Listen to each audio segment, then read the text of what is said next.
Moving দিবেন, moving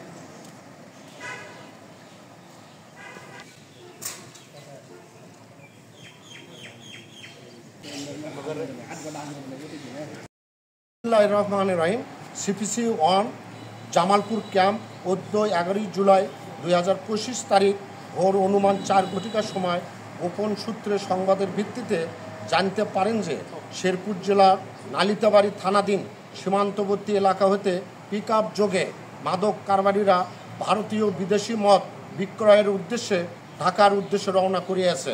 উক্ত সংবাদের প্রেক্ষিতে আমার নেতৃত্বে র্যাবের একটি চৌকস আভিযানিক দল সীমান্তবর্তী এলাকা হইতে পিছনে পিছনে অনুমান 30 হইতে 35 মিনিট উক্ত পিকআপটি আমরা ধাওয়া করি।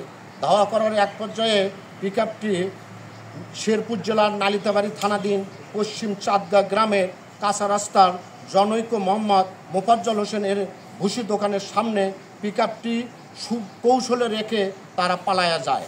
উক্ত ট্রাকে থাকা চার পাঁচজন চোরা কারবারি পালায়া যাওয়ার সময় আমরা তাদেরকে ধাওয়া করি এবং গ্রেপ্তার করার চেষ্টা করি। এক পর্যায়ে আমরা গ্রেপ্তার করতে ব্যর্থ হলে স্থানীয় লোকজনের উপস্থিতিতে ট্রাকটি এবং ট্রাকে থাকা ভারতীয় অবৈধ মাদক বড় বোতল 260টি আমরা উদ্ধার করতে সক্ষম হই এবং স্থানীয় লোকজনের উপস্থিতিতে আমরা জব্দ করি।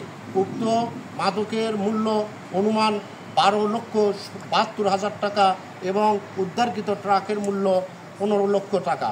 আমরা এই চোরা কারবারিদের বিরুদ্ধে আইনগত ব্যবস্থা প্রক্রিয়াধীন আছে এবং চোরা কারবারিদেরকে গ্রেপ্তারের বিষয়ে আমাদের অভিযান অব্যাহত আছে। সবাইকে ধন্যবাদ।